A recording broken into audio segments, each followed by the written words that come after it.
хүний аав байх, улсын тэргүүн байх хоёр ер нь юугаараа төстэй юугаараа ялгаатай гэдэг юм тийм. Тэрнээс тэр хүнээс яг улс төрийн бодлого асуулт байна шүү.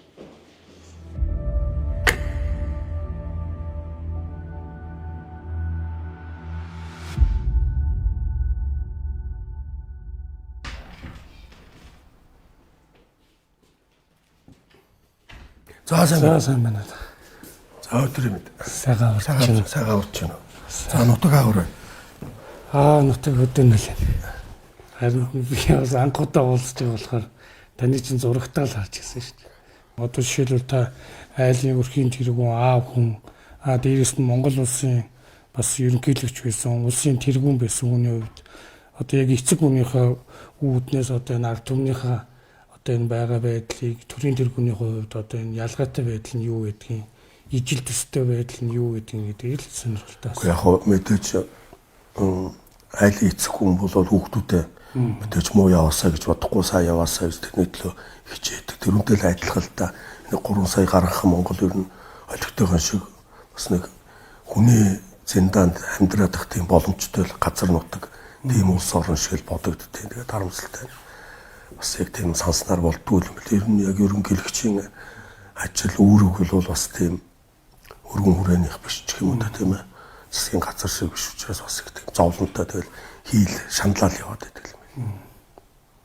Ер нь төрийн түшээ хүн мэдлэгтэй байдаг юм уу, сэтгэлтэй хийдэг ажил юм. Янз янзтай мэдлэг хэрэгтэй, боловсрол хэрэгтэй. Ялангуяа манай Монголын улс төрчдийн онцлог үл нэлээд онцлогтой байх, ёстой байх гэж боддог. Асар их түүхээ судалдаг байх хэрэгтэй. Ер нь эхний шалгуурууд дээр түүх баймаар юм шиг санагдсан надад. Харамсалтай тэр одоо шалгуурууд одоо байхгүй болоод удаж байна та. Ер нь Монголын төрийн шалгуур хэр чанга байгаа вэ гэж та юм босго хүн хэр өндөр байдаг вэ? За мэдээж төрийн одоо их хурал дэвш, улсын их хурал дэвш төрийн сайд болох энэ төр бол одоо би ч гэсэн улс төрд орохоос өмнө их өндөр байдаг байх. Өндөр байдгийн байх л ёстой доо гэж боддог байсан. Ер нь за сүүлийн үед бол энэ бол өөрөө утгаалтж эхэлсэн л дээ. Юу гэж хэлэх гээд нэр сайд болох бол айгүй энгийн үзэгдэл болчлоо. За нөгөө талдаа бол ер нь тэр төрийн босох гэдэг шалгуурууд бол байхгүй болсон. Яг тэгвэл одоо нэг бүх юмыг мөнгөөр хэмждэг болчлоо. Мөнгө орж ирээд санал худалдаж авдаг болчлоо. Мөнгө орж ирээд бүх юмыг худалдаж авдаг болчлоо. Мөнгө гэдэг нь манай баялагын л мөнгө шүү дээ. Баялаг гадагшаа гарлаа эргэж орж ирлээ сонгуулийг худалдаж авдаг болсон. Энэ ч нөө нэг арчилсан нийгэмд арчилсан улсад байх ёстой бүх юм хэмжүүрд байхгүй болчихж байгаа байхгүй. Тэгэхээр мөнгөтэй хэсэг бүлэг улсууд энэ Монгол улсыг бүгдийг нь худалдаад авчдаг болцсон л гэсэн үг. Тэгээ ер нь миний нөгөө бичиж байгаа сэдв бол бас их орон газар шоргоо бичиж байгаа. Тэгээд дүүр нэг шүлгэн дээр нэг дөрвөн мөрт байдаг. Алтан төрийн эсрэг сэнти гэдэг аливаа хүмүүний тоглоом биш. Асалдад зоглож хуваан таргалах адгийн сэтгэлтний зүйл нь жинтүү биш гэдэг. Тэгээ нөгөө үгэн дотроо үг нуусна л да. Ягаад гэвэл эсрэг сэнти гэдэг бол Монгол төрийн хаан суудал. Тэгээ энэ бол одоо түрүүн би танаас асуужсан. Одоо энэ босго Монгол төрийн босго хэрэг өндөр байх юм бэ? Энэ шалгууранд одоо нийцж байгаа хүмүүс хэр олон байх юм. Тэгээ жинтүү гэдэг бол хятад хүний биеийн үнэлэгчийн доор дивсдэг дэрийг хэлдэг. Тэгэхээр энэ Монгол төрийн үг суудлыг битээ тийм юмтай зүүрлээсэй гэж бодож бичсэн шүлгэлтэй. Энэ дээр таны бодол одоо хэр байт юм бол? За миний бодол ч гэдэг байхдаа одоо бол баг хүн болгол мэдж байгаа энэ тэр 60 тэрбумаас л эхэлсэн шүү дээ. 60 тэрбум гэдэг чинь бол үндсэндээ энэ төрийн албан тушаалуудыг ингэж хуваарлаж байгаа зараад тэрүүгээр мөнгө босгоод тэр босгосон мөнгөөр сонгуульд орё л гэсэн. Ерөөсө 60 тэрбум гэдэг чинь тэр ил болж байгаа хэлбэр нь байхгүй юу? Хөдөө мал дээр мөр мал аваад бас нэг өв соёлтой ойрхон бай гэж бодоод байж юм л та. Тэгээ сүүлд энэ 100 жилийн ардын хувьсгалын 100 жилийн манаас эсэргүүцээд нөгөөм наадам гээд энд бас яг ард мөр үйж байгаа хүний хувьд, ирүүний хувьд бол бас их дүүцэж хүлээж авсан л та. Бас яг 100 жилийн өмнө наадмаа хийгээгүй байдэм байлээ түүхээ үзээд. Одоо нөгөө 20 оны 100 шүүшүүчэн чинь хүрээнд орж ирээд манай ноёдууд л урьж авчирж байгаа шүү дээ.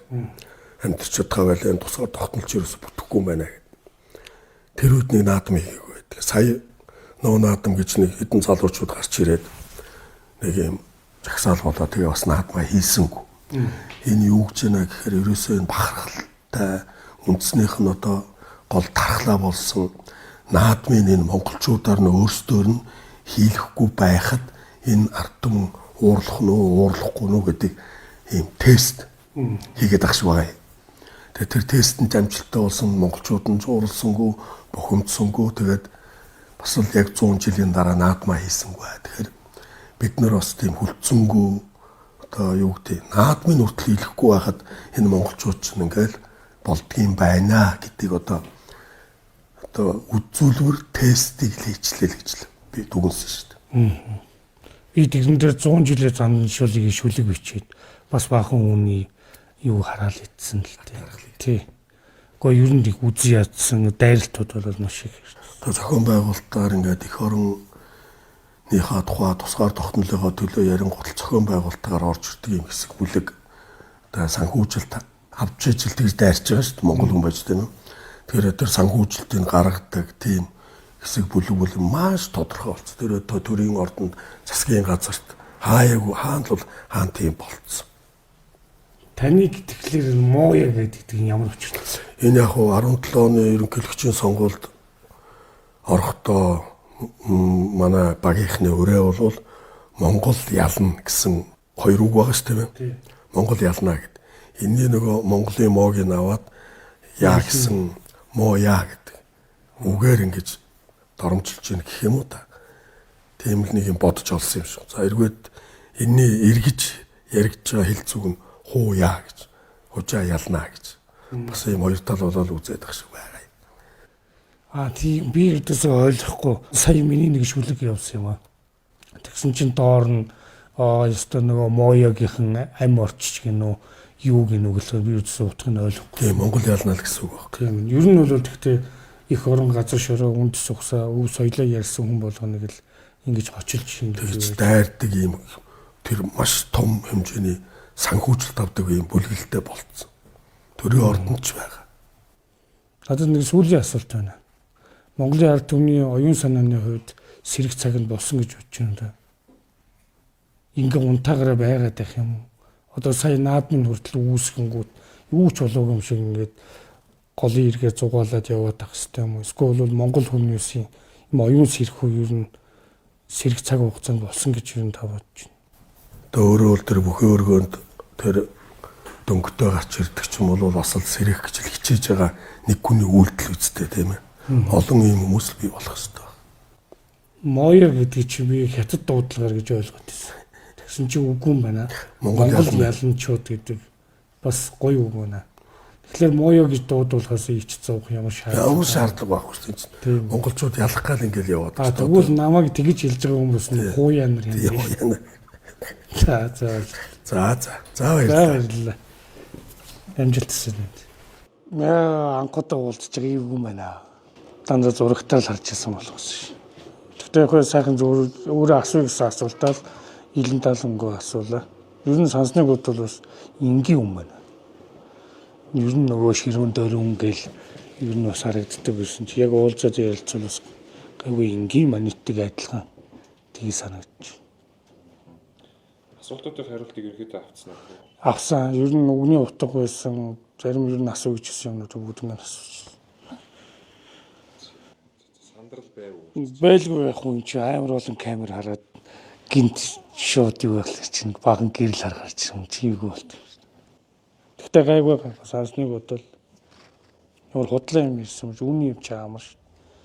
Нүүртээ амар бит.